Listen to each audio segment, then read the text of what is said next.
Saya memohon Bapak Joko Widodo, mantan presiden saya, bantu negara ini. Perkiraan saya ada uang dolar di BI yang online itu. Jika mungkin bisa dicairkan itu Pak, supaya dolar turun 15.000. Jangan bilang IMF itu yang merusak kita. Salah. Kitanya ini yang tidak beres. Kita adalah jiwa maling, jiwa pencuri terhadap negara sendiri, termasuk pengusaha itu. Ya, pengusaha itu biang keroknya. Nah, tapi pengusaha juga jangan disalahkan, karena tidak mungkin diambil uang kalau tidak ada bantuan dari yang pemegang otoritas yang melalui legislasi yang lemah. Karena di negara ini yang paling lemah adalah tidak jelas lagi pengusaha dan penguasa. Oknum penguasa pariwisata, saya sampaikan bahwa itu omong kosong saja itu. Dari mana pariwisatanya dengan harga seperti ini? Untuk masuk aja di airport diperiksa sampai ikat pinggang lepas itu. Masuk di mall aja diperiksa kayak ini semua teroris. Mana ada negara kayak tidak aman? Seluruh 41 negara saya sudah jalan sampai Arab Saudi juga tidak ada itu. Kalau Pak Prabowo turun, ini bangsa pecah. Papua lepas, Kalimantan lepas, Bali lepas, NTT lepas. Itu orang tidak hitung itu. Dipecah antara Prabowo seolah digoreng seperti itu. Enggak lah, satukan aja, enggak usah digoreng. Dihormati aja berdua, selesai ini barang.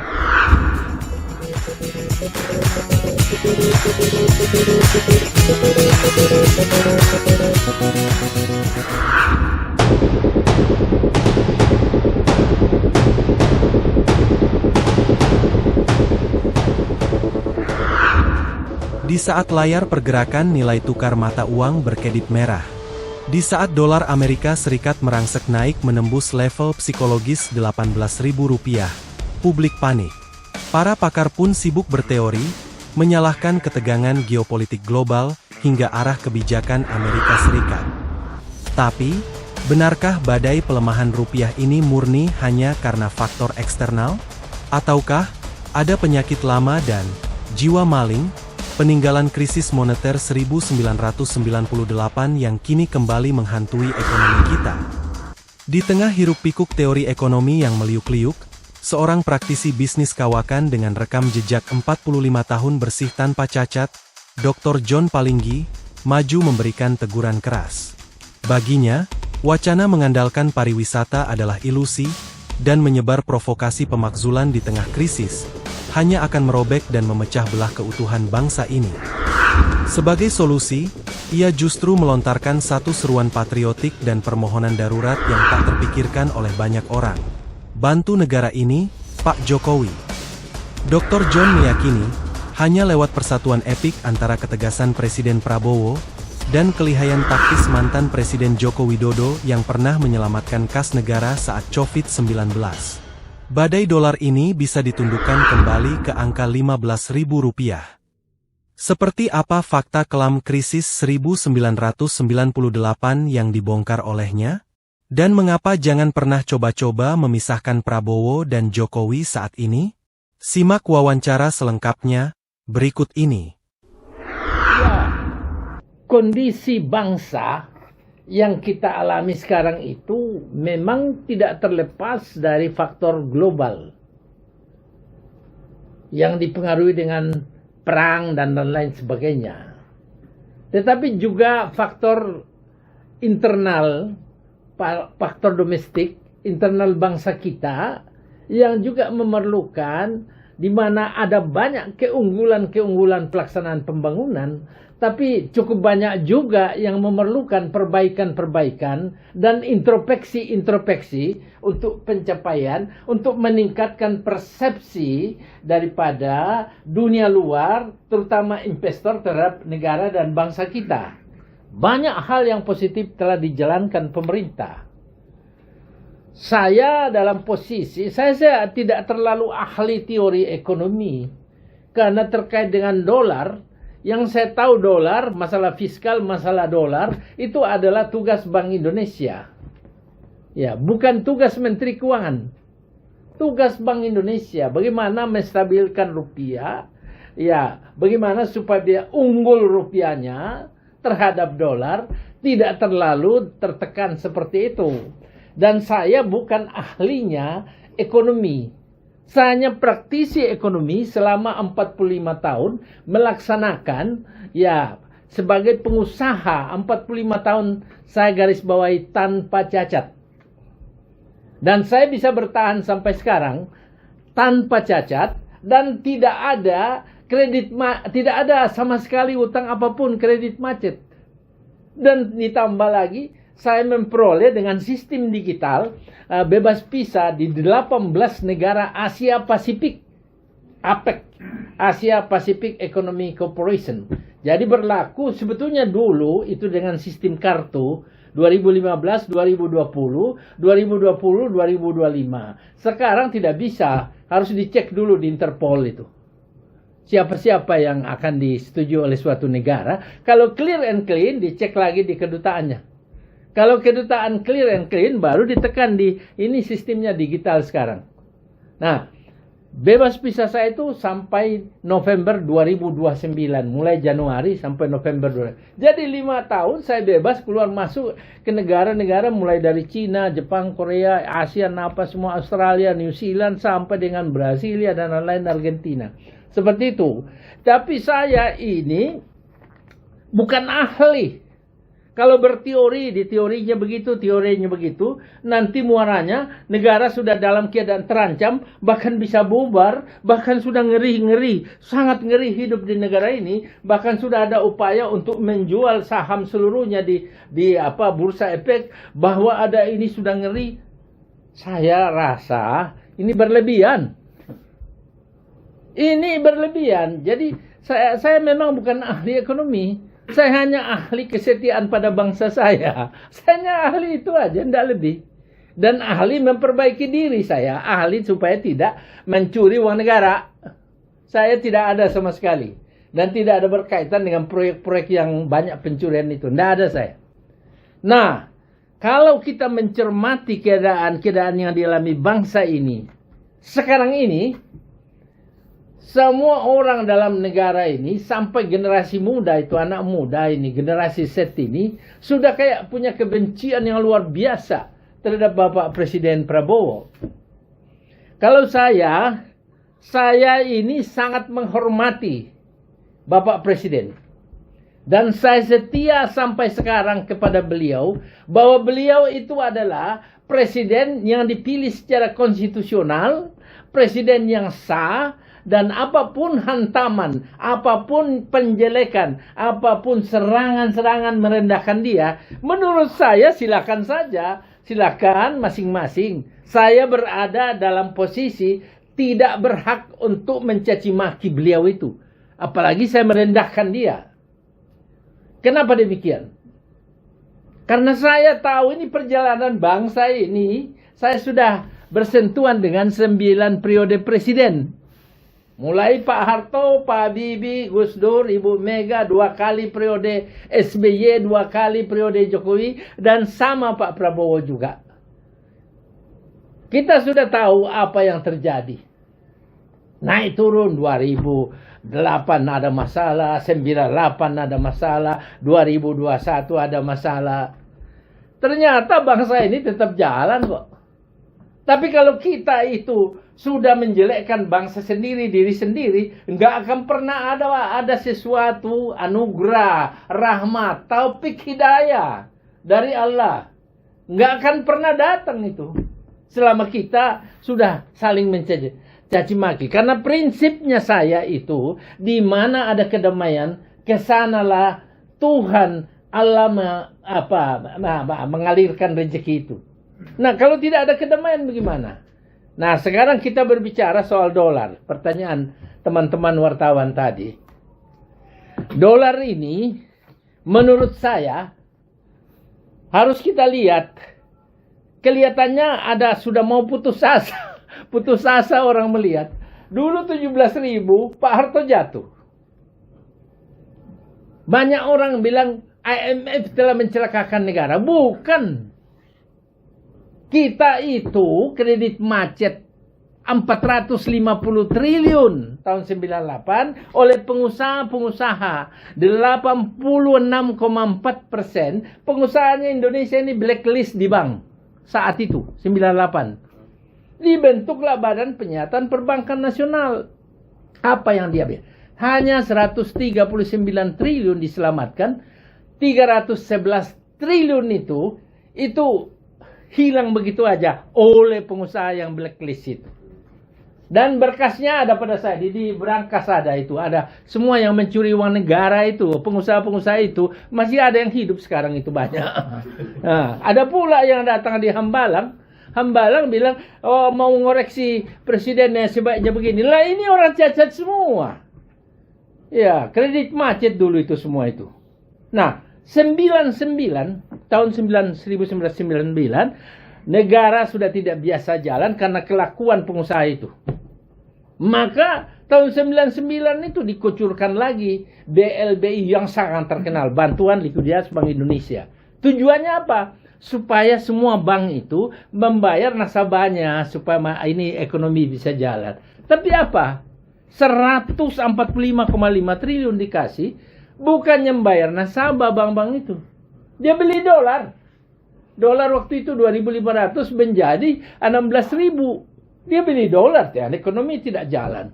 Akhirnya Pak Harto bingung, ini bagaimana ini? Ada juga Pak Ginanjar waktu Kartasasmita, itu rapat di Winagraha. Apa yang dilakukan? Harus digelontorkan uang untuk 26 bank. Jumlahnya namanya kredit likuiditas Bank Indonesia. Nah, sebelum kita bahas itu, yang 145 triliun, hanya bisa diselamatkan 30 triliun oleh Badan Penyihatan Perbankan Nasional. Hilang 115,5 triliun uang negara saat itu. Ya, kemudian dikasih KLBI, Kredit Likuiditas Bank Indonesia. 650 triliun kepada 26 bank. Semua bank umum nasional, bank negara dapat, bank niaga dapat, BCA yang paling besar 54 triliun. Nah, semuanya dapat, 1 sen pun tidak kembali, 650 triliun. Dan itu dilupakan oleh orang semua. Termasuk pencuri-pencurinya melupakan itu. Jadi 1075 triliun uang kita hilang pada saat itu. Dan itu seperti diputihkan aja. Itulah sebetulnya penyakit mendasar. Jangan bilang IMF itu International Fund itu jangan bilang IMF itu semacam International Monetary Fund itu di bawah PBB, itu yang merusak kita. Salah. Kitanya ini yang tidak beres. Kita adalah jiwa maling, jiwa pencuri terhadap negara sendiri, termasuk pengusaha itu. Ya, pengusaha itu biang keroknya. Nah, tapi pengusaha juga jangan disalahkan. Karena tidak mungkin diambil uang kalau tidak ada bantuan dari yang pemegang otoritas. Ya, melalui legislasi yang lemah. Karena di negara ini yang paling lemah adalah tidak jelas lagi pengusaha dan penguasa. Oknum penguasa. Ya, dua berdagang. Di Jepang sana, kalau ada orang dagang saja itu, anaknya langsung dia berhenti. Tidak boleh. Di Cina sana langsung ditembak. Kalau ada dagang-dagang antara keluarga anak orang tua. Di kita ini dagang. Dagang semua. Jadi ini yang membuat independensi namanya dunia usaha itu tidak bisa jalan. Karena diinterupsi dengan masuknya dengan misalnya dulu kemudian dibatalkan semua izin tambang itu, nanti antrian satu persatu negosiasi. Ini kan keburukan luar biasa. Nah, sampai di situ. Nah, setelah itu terjadilah COVID. Jadi COVID ini betul-betul banyak orang bilang ini rekayasa dunia. Iya, memang rekayasa dunia. Yang tadi IMF, ya di bawah PBB itu ada IMF dan ada WHO, World Health Organization. Nah, isu penyakit ini itu sounding terhadap negara-negara yang loyal apa tidak. Kalau loyal dia ikuti masker, vaksin apa semua. Kalau tidak ya bayar utang. Tetapi setelah berjalan COVID seperti itu 2019-2020, kesengsaraan timbul, produktivitas menurun, mau tidak mau tambah, uang kurang. Itulah yang dialami oleh Indonesia pada saat itu dalam pemerintahan Presiden Bapak Joko Widodo. Nah, Bapak Joko Widodo ini, ya saya juga dekat. Ya, bukan karena ada proyek saya, tapi saya rasa hormat saya kepada Presiden. Jadi tanpa mengurangi rasa hormat saya yang sangat tinggi pada Bapak Presiden Prabowo sebagai mandataris MPR yang dipilih secara konstitusional, saya ingin sampaikan. Waktu COVID itu, Bapak, uang itu hampir tidak ada di kas negara. Tetapi dengan satu langkah-langkah yang taktis, saya tidak tahu bagaimana caranya, ternyata Bapak Presiden Joko Widodo itu mampu menyelesaikan pembiayaan. Saya dengar-dengar itu kurang lebih 1.920 triliun. Saat itu bisa diatasi dan kita keluar dari masalah itu. Tidak seperti keparahan negara lain. Nah, pengalaman inilah yang membuat saya, 2 minggu ini saya duduk termenung di taman untuk memikirkan, apakah tidak sebaiknya saya usulkan pribadi kepada Bapak Presiden, mantan Bapak Presiden Joko Widodo, Presiden 10 tahun yang lalu, itu bantu lagi lah ini. Dan dia tahu celah-celah dolar itu. Ya, karena kalau dolar ini harus diatasi dengan dolar juga kan. Bukan diatasi dengan uang merah kan. Nah, dia tahu pasti celahnya. Pengalaman itu menurut saya adalah pengalaman yang luar biasa. Dan dia tahu itu sumbernya. Ya, dia tahu. Saya ulangi, dia tahu sumbernya. Sehingga secara saya dengan wawancara ini memohon dengan hormat kepada Bapak Joko Widodo, jangan Bapak menghiraukan segala ini penghinaan itu, bantu negara ini. Pak Jokowi bantu negara ini. Saya tahu Bapak tahu cara menyelesaikan ini. Saya tahu Bapak pasti bisa. Ya, nggak usah banyak-banyak Pak. Nanti kalau Bapak melakukan langkah yang strategis ini, perkiraan saya akan turun sampai 15.000 rupiah.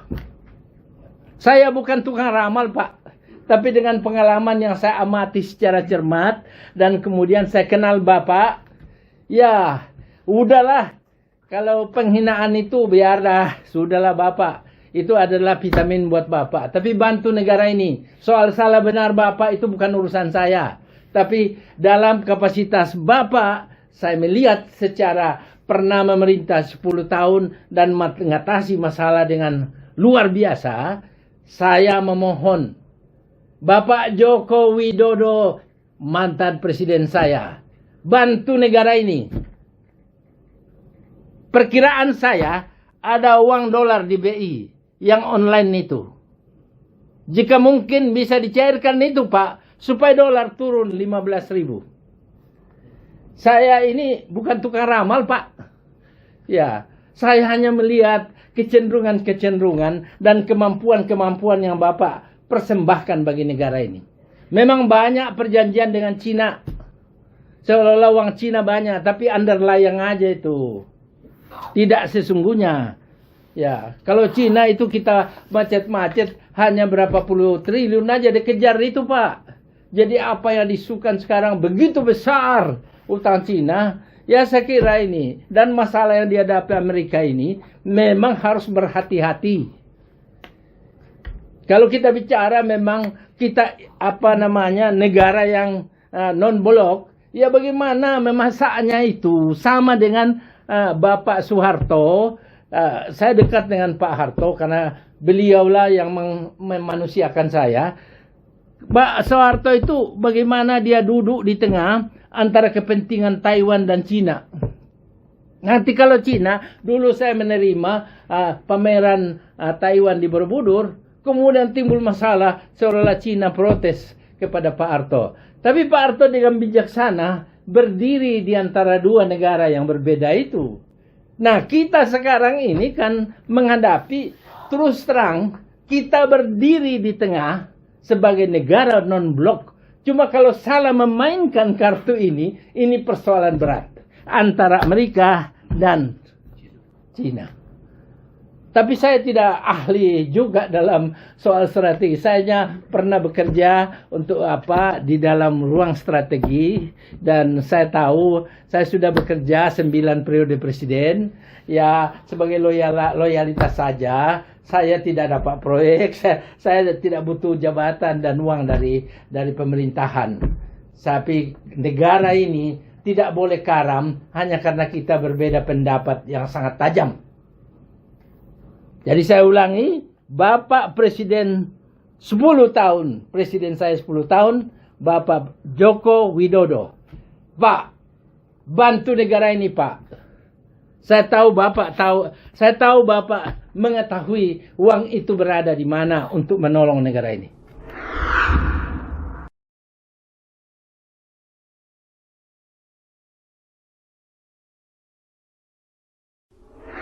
Pariwisata saya sampaikan bahwa itu omong kosong saja itu. Dari mana pariwisatanya dengan harga seperti ini? Untuk masuk aja di airport diperiksa sampai ikat pinggang lepas itu.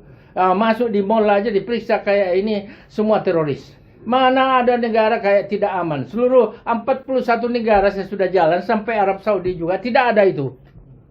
Jadi saatnya itu diperbaiki sistem kita. Di airport sana mana ada penerangan mengenai pariwisata. Ya, yang direkod itu adalah dia sering kirim melalui handphone saya, tolong tanggapan, nanti dapat 50 ribu survei daripada pariwisata. Ini omong kosong, Pak. Yang disurvei itu dia pakai statistik.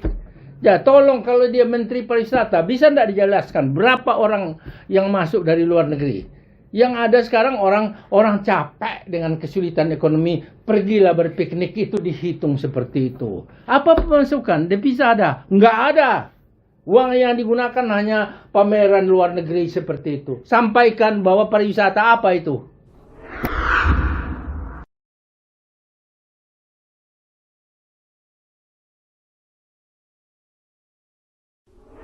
Ya, kalau dibandingkan ISG, dolar tertekan parah, fundamentalnya ini sekali lagi saya tidak ahli ekonomi yang meliuk-liuk seperti itu dan tidak pernah kena dalam perencanaan negara.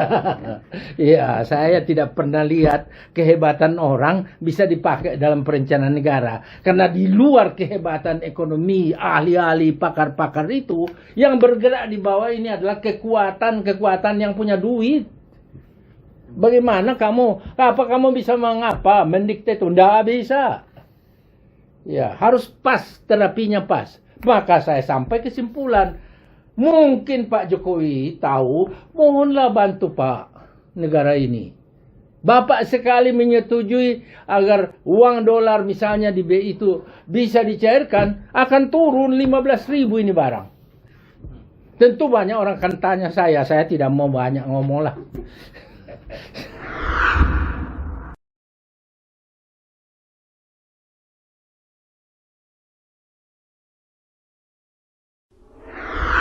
Jadi kalau ada ini Pak, ya. Kan kemarin waktu Teddy menjawab Dino Patijala terkait perjalanan yang sering Pak Prabowo ke luar negeri, kemudian Teddy mengatakan bahwa dalam perjalanan itu ternyata mendapatkan investasi yang cukup besar, 2.443. Apakah investasi itu tidak cukup untuk membantu dalam keuangan negara, Pak? Alokasi. Nah, ada investasi dalam bentuk perjanjian, kayak dengan Amerika 215 triliun kita janji tapi belum direalisasi. Akhirnya kan kita ambil minyak dari Rusia kan, karena Rusia kasih diskon 30% seperti itu. Jadi mengatasi. Ini di Singapura aja 56.000 itu harga minyak itu. Kita masih lumayan ini. Jadi bahwa ada uang lain. Ya kan ada yang dalam bentuk janji, ada bentuk realisasi. Tetapi tidak mungkinlah aparatur pemerintahan yang memiliki jabatan tinggi dan setengah tertinggi itu ngomong sudah rusak negara kita. Kalau ada orang pejabat itu ngomong itu pasti dipecat. Ya, pasti ngomongnya bagus-bagus kan. Tapi yang dirasakan oleh masyarakat kan ada sesuatu yang perlu perbaikan. Iya kan? Kita tidak bisa tenggelam saja dalam masalah saling tengkar seperti ini. Tidak bisa. Generasi berlanjutnya itu bisa berontak.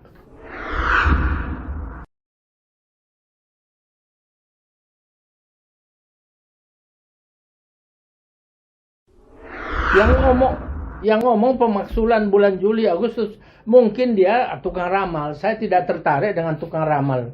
Saya hanya tertarik dengan niat baik bagi bangsa dan negara. Setelah saya hormat pada presiden yang memerintah negara ini dan kita mencari solusi bagaimana mengatasi itu. Pemikiran-pemikiran yang mengedepankan solusi yang konstruktif, positif itu adalah baik. Tapi tidak selalu pemikiran itu dipakai. You bayangkan kalau jutaan orang memberi pikiran positif, kemudian hilang identitas sebagai presiden dan aparatur yang harus mengelola negara ini. Hilang nanti identitasnya. Percuma jadi presiden kalau hanya didikte. Tentu Bapak Presiden punya langkah-langkah sendiri. Dan dia tahu bagaimana. Saya tegaskan bahwa tidak ada jalan lain. Tidak ada jalan lain selain Bapak Presiden Joko Widodo duduk bersama dengan Bapak Presiden. Ya, Bapak mantan Presiden Joko Widodo duduk bersama dengan Bapak Prabowo untuk mendukung dalam berbagai sesuai dengan pengalaman-pengalaman mengatasi kasus kekurangan likuiditas pada saat COVID. Ya, 19 itu. Jadi tidak ada jalan lain. Ini bukan merendahkan Pak Prabowo.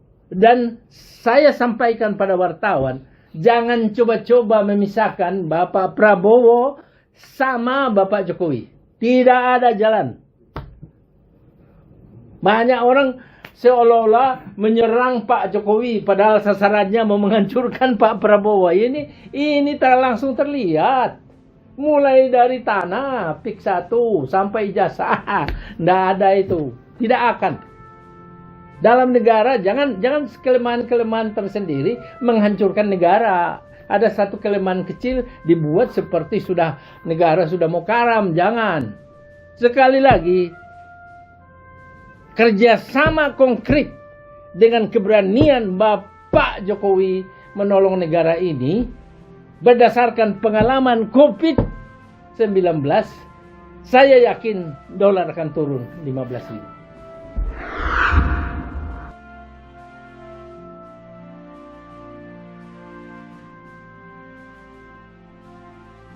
Saya tidak bicara soal teknis. Ya, karena itu adalah saya tidak mau masuk dalam. Saya tahu bahwa pasti Pak Jokowi tahu dana online di mana-mana itu akan besar sekali. Ya, soal bagaimana cara mencairkan, saya tidak mau masuk itu. Walaupun mungkin selentingan saya tahu. Saya tidak pantas saya orang kecil seperti ini berbicara hal besar. Maka saya lari ke Pak Joko Widodo. Mohonlah bantu ini Pak. Tanpa mengurangi rasa hormat saya kepada Bapak Presiden Prabowo. Ya kan? Karena mati hidup kita setialah ini barang. Kan begitu. Bukan. Kalau Pak Prabowo turun, ini bangsa pecah. Papua lepas. Kalimantan lepas. Bali lepas. NTT lepas. Itu. Orang tidak hitung itu. Dipecah. Antara Prabowo seolah digoreng seperti itu. Enggak lah. Satukan aja. Tidak usah digoreng. Dihormati aja berdua. Selesai ini barang. Jangan lagi nyerang-nyerang Gibran Pak Haji. Dia sekarang rajin ke daerah. Ya, memperkuat pengetahuan tentang pemerintahan. Sudahlah Pak Gibran itu sudah mulai mematangkan diri. Ya, bahwa dia dulu awalnya tidak tahu apa-apa. Sekarang berusaha untuk tahu apa-apa. Itu kan bagus. Iya, ke daerah terus. mengunjungi daerah. Dan itu membantu Bapak Presiden kan. Nah, Jadi jangan serang lagi lah keluarga Pak Jokowi ini. Kemungkinan besar akan datang dari pertolongannya Pak Jokowi ini selesai ini barang. Oke.